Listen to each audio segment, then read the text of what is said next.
All right, let's take a deeper look into the Butterfly Effect Videopak. It starts off in mode 1.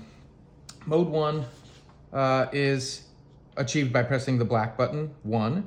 There's 6 modes, 3 different main modes with 2 variations on how the visual effects work. We're looking at mode 1. Mode 1 and 2 are very similar. The difference is how the effects work. If you're in mode 1, the effects toggle on and off. Press it turns on, press it turns off. If you're in mode 2, you press and hold the effect to keep it on. When you let go, the effect turns off. We'll get to effects more later. Modes 3 and 4 are very similar, except the notes now are controlling emission instead of a knob controlling the emission. So if I go to 3, the particles will stop until I hit play and my sequencer starts running with the music. And every note that's being played on tracks 1 through 8 now emit a particle. In 1, you have knob controlled emission. So the white LED's blue encoder, turn that knob up, you get more particles, turn it down, you get fewer. Minimum 1 particle per second. When the green comes on in the middle, you're at about 10 particles per second, and the max is 50 particles a second.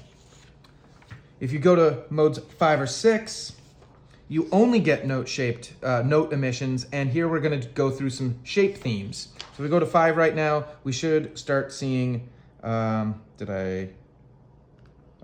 need to hit play because it needs to be note emitted. So we've gotta have our track playing to see those come out. Right away, it's butterflies. There's other shapes. We'll get to those in a minute. All right, what do the knobs do? In the white LED setting, when you're in the first page of knobs, you've got particle size, emission rate, gravity, and the red does nothing. So what do those do? Well, particle size does what you think. It makes the particles slightly bigger. Turn on bloom so that we can see this a lot better. Great. So that's big particles all the way down to little lasery, small particles. The blue knob controls your emission rate. So you turn that up, you get more and more and more particles coming out until there's a cacophony of particles. And if you turn the size weight up, it starts to get really blown out, especially with bloom on. Turn the bloom off, it's a little bit easier to handle, but it blows out really hard. Now, what's gravity? Let's turn the bloom back on so we can see what's going on here a little better. Gravity is gonna make the particles fall back into the screen. You're turning on the gravity, and instead of them particles being allowed to go up, they fall backwards. It's a great way to kind of reset your scene. So that's the first set of knobs. Let's go to the next set of knobs. Green knobs. All right, green knobs, they rotate particle system. So let's go to the green knobs. Turn those knobs. You get some rotation in the, what is called, I call the X direction, in the Y direction, and in the Z direction. That can be super fun when combined with other effects. And the red one zooms you out. Purple LEDs, this controls the background color. Now you don't want bloom on for this. Let's see why. If you have the bloom on and you start blowing up the brightness, everything washes away. So you gotta maybe not use bloom, but use other effects if you're gonna have a non-black background. So yellow is brightness, saturation is blue knob, and green is the hue. So you can go from different colors, go back here, maybe turn that saturation down a little bit, get a pink background, make it a little bit darker, go all the way to black if you want with yellow. So you can keep that color stored there, like find a color that you like maybe this kind of blue, that kind of blue, and then you can go from black to blue pretty quickly, and you can fade it in with the encoder. Amber. We're gonna start talking about visual effects. The feedback effects use the amber knobs. So let's use the amber knobs. Let's turn on feedback. Feedback initially starts with all of these parameters set right near 0, which would be the midpoint of your knob encoder, or 50, the number 50 if you're looking at channel 16 in the OPZ app. It smears pretty good. On the iPad app, you get a lot of pixelization in a lot of places. On the macOS app, not so much. And so you get different effects depending on the device you're using on it. Looks slightly different, which I think is super cool. So what do these things do? Green knob, left and right feedback. So you can have it all fade left or go left. You can have it all go right. You can get it right back in the middle and be smearing. Next one, up, down. right? So you can combine those two and have it go like down and to the right. One of the effects that's really subtle becomes a lot less subtle when you're using feedback, and that's this third white key button, which is the like chromatic aberration. I forget what it's called. It's some name in the system, but there it is. So neat. Visual effects, which are all the white keys. All right, so all the white keys are visual effects.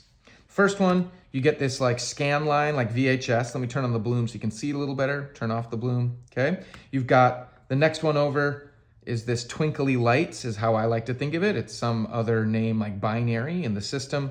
You put those two things together, first two together, it's pretty neat. You give a little bit of bloom, you've got like a sparkly constellation thing going on. You got all sorts of fun things that when used in combination can really be amazing. This third one, it's really difficult to see. You can kind of see it on the white ones up near the edges. It gives this like blue-green color shift. So you get this like chromatic aberration on the edges, which can, again, works really well in conjunction with feedback. You get that other kind of motion and color change that's just so fun to play with.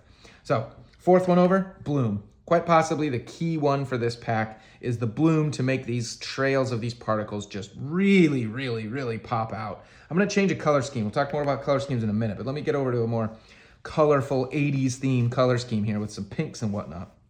All right, so now we've already talked about feedback. Feedback plus bloom equals blowout. So you may like that as an effect to like clear out the screen to white and come back to nothing, come back to what you got, but I don't recommend using it all the time because it's just plain white. So leaving bloom on, this note here in between 4 and 5 turns on mirror. Now that's a toggle, it turns mirror on. All of the mirror effects are toggle on and toggle off. None of them are hold down and press. So toggle it on. The next one over doesn't do anything right away because it's by default in 6 symmetry. If you go to 8 symmetry, the next button over, then you can go back to 6. So 8, 6, 8, 6. If you want to jump between different symmetries, you can do that. Then there's this third symmetry that starts out as 10, but you can add 2 to the symmetry and then jump back to 8, go back to that higher order symmetry. 6, higher order symmetry. 6, 8, higher order symmetry. Add 2, add 2, add 2, add 2. And then you keep adding, you're like, well, shoot, I didn't want to add that much. You can always reset back to 10 and then add back up. We've got also turning off a part of the mirror symmetry, which is super fun when you do that. But if you turn off symmetry, turn on feedback, you get a crazy spiral motion. Super fun stuff happening there. Lots to do, especially as you start to combine all of this with the rotation part that we haven't done yet in mirror mode. This is something I like to call 2001: A Space Odyssey mode because it just looks like a spaceship to me. This is just jacking up the offset value and the mirror effect, but it's super neat, makes it look really fun. And again, you can get a lot more motion in this as you add other effects and do other things. So experiment with the combinations that you want to do. And the last one all the way over is Data Mosh, which just smears the living heck out of it. And you get all these pixelated effects and it just wiggles and wiggles. Meanwhile, in the background, the particle system is still doing its thing. You let go and it's right back to where it was. Let's talk about color schemes. Shift plus the white keys when you're in modes 1 through 4 goes between the 14 different color schemes. I wanted a lot of choice of color for everyone. Let's talk about why I made the green encoders rotate. Green encoders rotate so that you can make your kaleidoscope move in a lot of different ways. So remember, yellow was the one that rotated everything like this. So you can just do straight up kaleidoscope movement. And I think that's really cool. It's a fun way to get some really interesting symmetry patterns. Again, you can turn that symmetry off and still rotate and get a lot of fun going on there. The thing that is fun about working in 3D is this isn't like a regular kaleidoscope. You can rotate in other directions and have it disappear nearly and then bring it back.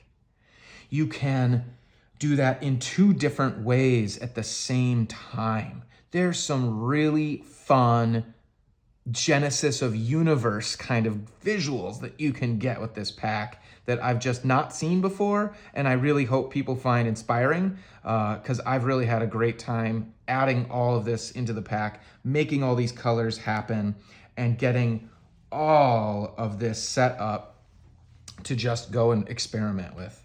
But I can't thank you all enough. This has been an amazing journey to learn and get to this point, and it's just fantastic, the fun that I've been able to have with all this. So blow it out, bring it back. Hope you enjoy.